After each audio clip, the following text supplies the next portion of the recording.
Welcome guys. आज की इस वीडियो में हम एक सी प्रोग्राम के जरिए एक फाइल में रखे हुए कंटेंट को रीड करेंगे fgetS फंक्शन के जरिए। ठीक है, हम fgetS फंक्शन का यूज करेंगे अपने सी प्रोग्राम में एक फाइल के अंदर रखे हुए कंटेंट को रीड करने के लिए। क्लियर है? ओके, देखिए इससे पहले भी हमने कुछ प्रोग्राम बनाए थे जिनमें fgetC फंक्शन का हमने यूज किया था किसी भी फाइल के कंटेंट को रीड करने के लिए। ठीक है, मान लीजिए हमारे पास एक फाइल है और उसके अंदर कुछ कंटेंट रखा हुआ है और वो कंटेंट है उमेश शर्मा। ठीक है, ये कंटेंट है किसी फाइल के अंदर। अगर मैं इस कंटेंट को रीड करना चाहता हूं अब तक के हिसाब से, तो मैं क्या करूंगा, fgetC फंक्शन का यूज करूंगा।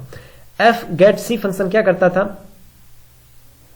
उस फाइल के डेटा को या मैं कहूं कंटेंट को एक एक कैरेक्टर करके रीड करता था। सबसे पहले उसने यू को रीड किया और फिर मैंने यू को प्रिंट करा लिया। उसने रीड किया एम को, फिर मैंने एम को प्रिंट करा लिया। ठीक है, फिर उसने ई को रीड किया, मैंने ई को प्रिंट किया। इस तरह से एक एक कैरेक्टर करके ये फंक्शन मेरे डेटा को रीड कर रहा था। इन केस मान लीजिए कि कोई फाइल है और उसके अंदर लाखों करोड़ों की संख्या में कैरेक्टर है, यानी कि मेरा जो डेटा है वो काफी लेंथी है। ठीक है, उसके अंदर बहुत सारे कैरेक्टर हैं। अगर उस फाइल को या मैं कहूं उस डेटा को रीड करने के लिए अगर मैं fgetC फंक्शन का यूज करूंगा तो मेरा fgetC फंक्शन है वो एक एक कैरेक्टर को रीड करेगा। तो कंप्लीट फाइल को रीड करने में fgetC फंक्शन को थोड़ा टाइम लगेगा। ठीक है, टाइम लगने का मतलब क्या है कि मेरा जो प्रोग्राम है वो थोड़ा स्लो हो जाएगा। ठीक है, और एक अच्छे प्रोग्राम हो या प्रोग्रामर की विशेषता क्या है कि उसका प्रोग्राम है वो इफिशियंट होना चाहिए। ठीक है, आइडियल होना चाहिए। तो मैं नहीं चाहता कि मेरा प्रोग्राम चलने में टाइम ले, तो मैं लेंथी डेटा को रीड करने के लिए या मैं कहूं किसी फाइल के अंदर रखे हुए लेंथी डेटा को रीड करने के लिए मैं fgetC फंक्शन का यूज ना करके fgetS फंक्शन का यूज करूंगा। ठीक है, तो क्लियर हो गया होगा कि fgetC कब यूज करें और fgetS कब यूज करें। ठीक है, अब fgetS के बारे में जानते हैं। fgetS एक ऐसा फंक्शन है जो कैपेबल है किसी भी फाइल के अंदर से डेटा स्ट्रिंग के फॉर्मेट में लेके आने के। ठीक है, यानी कि वो उस फाइल के अंदर से जो भी डेटा लेके आएगा वो स्ट्रिंग के फॉर्मेट में लेके आएगा, एक से ज्यादा कैरेक्टर लेके आएगा, मल्टीपल कैरेक्टर्स लेके आएगा। ठीक है, ओके, जब भी आप प्रोग्राम में fgetS फंक्शन का यूज करोगे तो उसको जैसे ही कॉल करोगे उसको 3 आर्ग्यूमेंट पास करने पड़ेंगे। ठीक है, पहला जो आर्ग्यूमेंट है वो है उस वेरिएबल का एड्रेस जिस वेरिएबल में आप फाइल से डेटा निकाल के अपने वेरिएबल में रखना चाहते हैं। ठीक है, मैं फिर से दोहरा देता हूं, किसी भी फाइल से डेटा रीड करने के लिए आपको उस फाइल से डेटा निकाल के किसी वेरिएबल में रखना पड़ेगा। ठीक है, मैं यहां पे लिख देता हूं वेरिएबल इक्वल फाइल। ठीक है, ओके, मान लीजिए ये फाइल है, इससे आपको डेटा निकाल के रीड करना है, या मैं कहूं ये फाइल है। आप इतना समझिए, सबसे पहले ये आपकी एक फाइल है, इसमें से आपको डेटा रीड करना है या इस फाइल के अंदर जो कंटेंट है वो आपको रीड करना है। तो आपको क्या करना पड़ेगा, इस फाइल के अंदर जो भी कंटेंट है उसको निकाल के किसी वेरिएबल में रखिए और उस वेरिएबल को आप प्रिंट करा लीजिए। ठीक है, इससे आपका डेटा रीड हो जाएगा। क्लियर है? फाइल के अंदर जो भी डेटा है आप उसको निकाल के वेरिएबल में रखें और वेरिएबल को प्रिंट करा लीजिए। ठीक है, इससे आपका डेटा प्रिंट हो जाएगा। तो मैं क्या करूंगा, पहला जो आर्गुमेंट होगा वो होगा इस वेरिएबल का एड्रेस। ठीक है, तो मैं लिख देता हूं वेरिएबल एड्रेस। ठीक है, देखिए फाइल से डेटा निकाल के इस वेरिएबल में रखने का काम ये फंक्शन अपने आप कर देगा। आपको सिर्फ जिस फाइल में से डेटा निकालना है वो बताना है और जिस वेरिएबल में डेटा रखना है वो बताना है और कितना डेटा निकाल के रखना है ये भी बताना है। यानी कि पहला जो आर्गुमेंट होगा वो होगा उस वेरिएबल का एड्रेस जहां पे आपको डेटा रखना है फाइल से निकाल के। ठीक है, कॉमा। सेकंड जो आर्गुमेंट होगा वो होगा नंबर ऑफ काउंट्स, यानी कि आपको कितने कैरेक्टर एक बार में रीड करने हैं। तो आप यहाँ पे 2, 3, 5, 7 जो भी अपनी मर्जी से हो वो दे सकते हैं, लेकिन मिनिमम 2 तो होने चाहिए। ठीक है, क्योंकि फंक्शन जो है fgetS ये इस फाइल से किसी भी फाइल से जो भी डेटा रीड करेगा वो स्ट्रिंग के फॉर्मेट में रीड करेगा और स्ट्रिंग की डेफिनेशन क्या है, सीक्वेंस ऑफ कैरेक्टर जो कि \0 से खत्म होता हो। ठीक है, यानी कि आप अगर एक कैरेक्टर रीड करोगे तो वो स्ट्रिंग के फॉर्मेट में आएगा तो वो \0 ही रीड होगा। अगर आप 2 कैरेक्टर रीड करोगे तो वो एक कैरेक्टर और एक \0 आएगा। अगर आप 3 कैरेक्टर रीड करोगे तो 2 कैरेक्टर और एक \0 आएगा। ठीक है, तो आपको कोशिश करना है कि आप यहाँ पे मिनिमम काउंट है वो 2 तो रखे ही रखें। ठीक है, तो यहाँ पे मैं लिख देता हूं नंबर ऑफ कैरेक्टर। आप एक बार में कितने कैरेक्टर रीड करना चाहते हैं वो है दूसरा argument, number of character. Number of character, ठीक है, नंबर ऑफ कैरेक्टर्स कर देता हूं। और थर्ड जो आर्गुमेंट है, आप किस फाइल से डेटा रीड कर रहे हो उसको पॉइंट करने वाला फाइल पॉइंटर। ठीक है, मैं लिख देता हूं फाइल पॉइंटर, जिस फाइल से आप डेटा रीड कर रहे हो उसका फाइल पॉइंटर। ठीक है, ये है fget_s फंक्शन का सिंटैक्स और उसको यूज करने की तरीके। अगर समझ में आ गया हो तो ठीक है, अदरवाइज अब हम इसको समझने की कोशिश करेंगे प्रोग्राम के जरिए। तो मैं यहां पे प्रोग्राम लिखता हूं। सबसे पहले हेडर फाइल इंक्लूड करता हूं, जिस हेडर फाइल में फाइल टाइप का डेटा टाइप डिफाइन है, standard input output dot H. ठीक है, ओके। इंट मेन जो कि हमारा मेन फंक्शन है मैं वो लिख लेता हूं और यहां से हमारे प्रोग्राम की स्टार्टिंग। देखिए, सबसे पहले आपको उस फाइल को रैम में लोड करना है जिस फाइल के अंदर रखे हुए कंटेंट को आप रीड करना चाहते हैं। लास्ट टाइम हमने राखी.txt फाइल के अंदर कुछ डेटा रखा था, हम इसी डेटा को रीड करेंगे इस प्रोग्राम के जरिए। ठीक है, तो मैं fopen नाम के फंक्शन के जरिए किसी भी फाइल को रैम में लोड करने के लिए एक प्री डिफाइंड फंक्शन है fopen, मैं उस फंक्शन को कॉल करूंगा। ठीक है, अब जो fopen नाम का फंक्शन है क्या करेगा, उस फाइल को रैम में लोड करेगा। ठीक है, तो पहला जो आर्गुमेंट है मैं वो उस फाइल का नाम देता हूं, राखी का नाम है, नहीं सॉरी, फाइल का नाम है राखी.txt। ठीक है, और सेकंड जो आर्गुमेंट है वो भी एक स्ट्रिंग है और वो आर्गुमेंट है फाइल का ओपनिंग मोड, यानी कि आप फाइल को किस पर्पज से ओपन कर रहे हैं। जाहिर सी बात है, हम फाइल के अंदर रखे हुए कंटेंट को रीड करना चाहते हैं तो फाइल का ओपनिंग मोड है वो होगा रीडिंग मोड। तो आप R लिख दीजिए, इससे काम बन जाएगा। ठीक है, ओके। ये जो fopen नाम का फंक्शन है फाइल टाइप के डेटा टाइप का एड्रेस रिटर्न करता है। तो उस एड्रेस को रखने के लिए फाइल टाइप के पॉइंटर की जरूरत पड़ेगी, तो मैं फाइल टाइप का पॉइंटर बना देता हूं fp करके।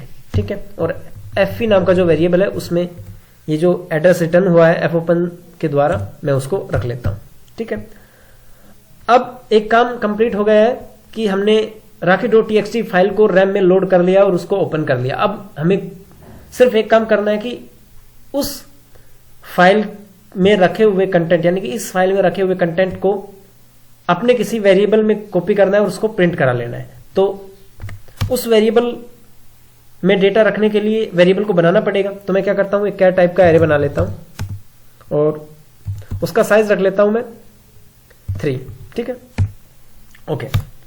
अब उस फंक्शन को कॉल करता हूं जो कि इस फाइल से डेटा निकाल के इस वेरिएबल में रख दे, इस एरे में रख दे। तो फंक्शन का नाम है जो कि हम अब तक पढ़ते आए हैं fget_s। ठीक है, पहला जो आर्गुमेंट होगा वो होगा इस वेरिएबल का एड्रेस जिसके अंदर हम डेटा रखना चाहते हैं और फिर उस वेरिएबल को प्रिंट कराना चाहते हैं। ठीक है ना, इस वेरिएबल का एड्रेस। तो यहां पे मैं चाहूं तो एड्रेस ऑफ A0 लिखूं या फिर सिर्फ A लिख दूं। दोनों ही केस में मैं एरे का बेस एड्रेस पास करा रहा हूं, तो आप जो चाहें वो लिख सकते हैं। तो मैं A लिख देता हूं, कोमा लगा के। सेकंड जो आर्गुमेंट होगा वो होगा नंबर ऑफ काउंट्स, यानी कि आप एक बार में कितने कैरेक्टर रीड करना चाहते हैं, कितना डेटा रीड करना चाहते हैं। मान लीजिए मैं एक बार में कैरेक्टर रीड करना चाहता हूं 3। ठीक है, ओके, कोमा। थर्ड जो आर्गुमेंट है वो है आप किस फाइल से डेटा रीड करना चाहते हैं, उस फाइल को पॉइंट करने वाला फाइल पॉइंटर। देखिए, मैं डेटा रीड करना चाहता हूं राखी.txt नाम की फाइल से और इस फाइल को पॉइंट कर रहा है वो पॉइंटर है fp। तो यहां पे मैं fp नाम लिख दूंगा। ठीक है, क्लियर है, ओके। अब इस फंक्शन से क्या होगा, राखी.txt नाम की जो फाइल है उसके शुरू के 3 कैरेक्टर, 2 कैरेक्टर और साथ में एक नल कैरेक्टर। ठीक है, यानी कि अगर उस फाइल में डेटा रखा हुआ है प्रोग्राम, या मैं कहूं उसमें रखा हुआ है राजकुमार, तो स्टार्टिंग के 2 कैरेक्टर और एक \0 यानी कि 3 कैरेक्टर, वो आकर के इसमें रखे जाएंगे। ठीक है, अब मैं इस ए को प्रिंट करा लेता हूं, मैं प्रिंट करा लेता हूं पुट्स जो अपना फंक्शन है उसके जरिए। ठीक है, अब प्रोग्राम कंप्लीट हो गया है, तो फाइल ओपन की थी तो उसको क्लोज भी कर देता हूं एफ क्लोज फंक्शन के जरिए और एफ। ठीक है, अब हमारा प्रोग्राम लगभग कंप्लीट हो गया है। अब मैं इसको एक बार कंपाइल कर देता हूं, अगर कुछ एरर आई तो साथ में मिलकर रिमूव करेंगे, कोई एरर नहीं है। मैं रन कर देता हूं। देखिए आउटपुट में मेरे को PR मिला है। एक बार मैं फाइल ओपन कर देता हूं कि राखी.txt नाम की जो फाइल है उसके अंदर क्या कंटेंट रखा हुआ है। क्लियर है? ओके, ये राखी.txt नाम की फाइल है, मैं इसको ओपन कर रहा हूं। इसके अंदर जो डेटा है वो है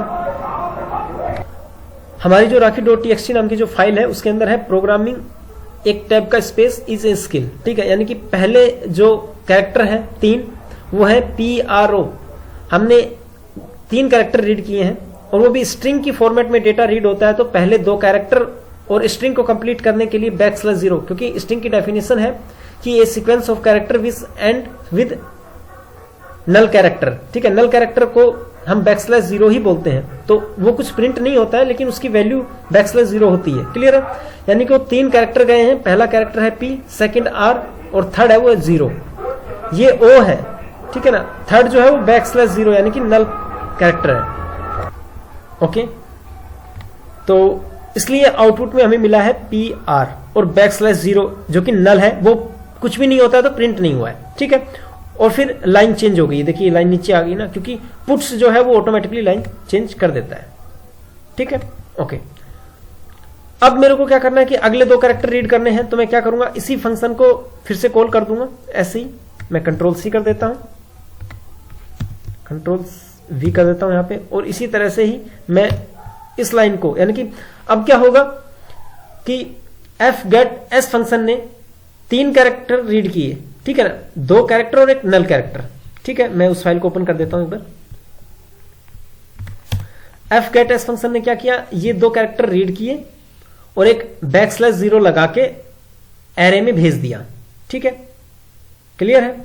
और अब जो पॉइंटर है वो O को पॉइंट कर रहा है। ठीक है, अब अगली बार अगर मैं दोबारा से fgetS फंक्शन को कॉल करूंगा तो वो यहां से स्टार्ट कर होगा। ठीक है ना, ओके। तो अब अगर मैं fgetS फंक्शन को दोबारा कॉल करता हूं तो वो नेक्स्ट के 2 कैरेक्टर रीड करेगा, नेक्स्ट 2। ठीक है, मैं फिर से दिखा देता हूं। अब जो फर्स्ट टाइम इसने 2 कैरेक्टर और एक नल कैरेक्टर रीड कर लिया, अब पॉइंटर है वो यहां पे है, तो नेक्स्ट दोबारा से मैं fgetS को कॉल करूंगा तो वो यहां से 3 कैरेक्टर रीड करेगा, 2 कैरेक्टर और एक नल कैरेक्टर। ठीक है, तो इस बार OG लेके आएगा। ओके, अब क्या होगा कि इस डेटा के चलने से इस एरे में OG आ गया है। अब मैं इसको फिर से प्रिंट करा लेता हूं, PUTS पुट्स। ठीक है, और A कंपाइल करता हूं, कोई एरर नहीं, और इस बार रन कर देता हूं। पहले PR प्रिंट हुआ इस पुट्स के जरिए। ठीक है, देखिए पहले रूट में क्या किया, वो उस फाइल के 2 कैरेक्टर लेके आता है और एक नल कैरेक्टर। नल कैरेक्टर की कोई वैल्यू नहीं है तो वो प्रिंट नहीं हुआ है। ठीक है, तो 2 कैरेक्टर लेके आया और इस एरे में रख दिया। ठीक है, अब इस एरे को मैंने प्रिंट किया पुट्स A की मदद से। ठीक है, तो वो 2 कैरेक्टर प्रिंट हो गए, ये PR। और पुट्स क्या करता है, लाइन चेंज कर देता है, इसने लाइन चेंज कर दी। फिर से ये fgetS चला तो ये नेक्स्ट 2 कैरेक्टर लेके, नेक्स्ट 3 कैरेक्टर लेके आएगा, एक \0 होगा, यानी कि टोटल 3 हो गए, लेकिन है तो फाइल के हिसाब से 2 ही, क्योंकि नल का तो कोई मतलब नहीं होता है। तो ये 3 कैरेक्टर लेके आया, मतलब 2 लेके आया, OG। अब ये जो एरे है A, इसमें OG आके रखा गया और OG को मैंने इस एरे को के जरिए प्रिंट किया है। ठीक है, और मेरे को ये आउटपुट मिला है OG। ठीक है, मैं चाहता हूं कि मेरा जो डेटा है वो सेम वैसे ही मिले जैसा रखा हुआ है, यानी कि लाइन चेंज ना हो, तो मैं पुट्स की बजाय printf फंक्शन का यूज करूंगा। ठीक है, इसको कमेंट कर देता हूं।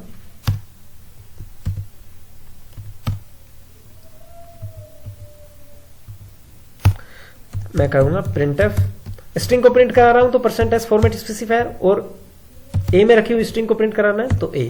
इसी तरह से मेरे को यहां भी यही करना पड़ेगा। मैं इसको कमेंट कर देता हूं,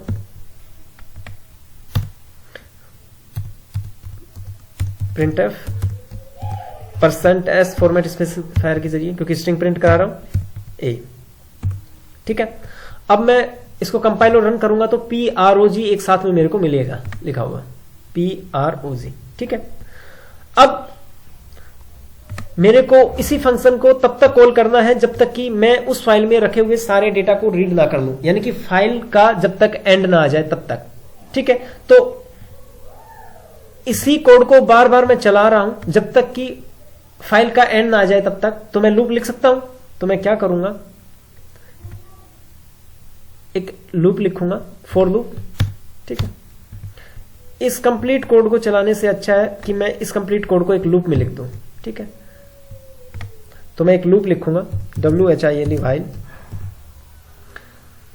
मेरा लूप कब तक चले, जब तक कि फाइल का एंड ना आ जाए तब तक। ठीक है, यानी कि जब तक फाइल का एंड ना आए तब तक डेटा को रीड करे, और जैसे ही फाइल का एंड आ जाए वो डेटा को रीड करना बंद कर दे। यानी कि अब फाइल का एंड चेक करने के लिए एक फंक्शन है f end of फाइल। इस फंक्शन में आप पास कराओगे जिस फाइल के कंटेंट को रीड कर रहे हैं उसको पॉइंट करने वाला फाइल पॉइंटर। हम rocky.txt फाइल है, इसका कंटेंट रीड करना चाहते हैं, मैं कहूं इस फाइल का एंड चेक करेंगे तो इसको पॉइंट कर रहा है fp, तो यहां पे एंड ऑफ फाइल में मैं fp पॉइंटर रख दूंगा। ठीक है, ओके। कब तक मेरा लूप चले, जब तक कि देखिए ये जो एंड ऑफ फाइल है ये जैसे ही फाइल का एंड मिलेगा 1 रिटर्न करेगा। ठीक है, जैसे ही एंड मिलेगा 1 रिटर्न करेगा, अदरवाइज रिटर्न करेगा 0। यानी कि जब तक 0 रिटर्न करे जब तक मेरी कंडीशन ट्रू रहे, तो मैं लिख देता हूं इक्वल इक्वल 0। ठीक है, यानी कि जब तक ये कंडीशन ट्रू हो तब तक मेरा लूप चले। ठीक है, अब लूप में क्या करना है, आपको वही फंक्शन कॉल करना है और आपको डेटा प्रिंट करा लेना है। या तो आप यहां से कोड को कॉपी कर लीजिए या आप अपनी मर्जी से लिख लीजिए, Ctrl+V Ctrl+C Ctrl+V।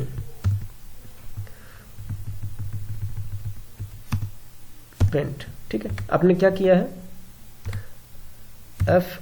fget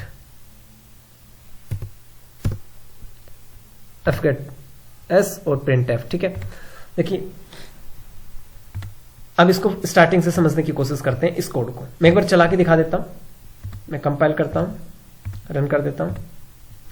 देखिए मेरे को rocky.txt फाइल में रखे हुए सारे कंटेंट को रीड करके इसने स्क्रीन पे शो किया है। मैं एक बार उस फाइल में रखा हुआ कंटेंट दिखा देता हूं।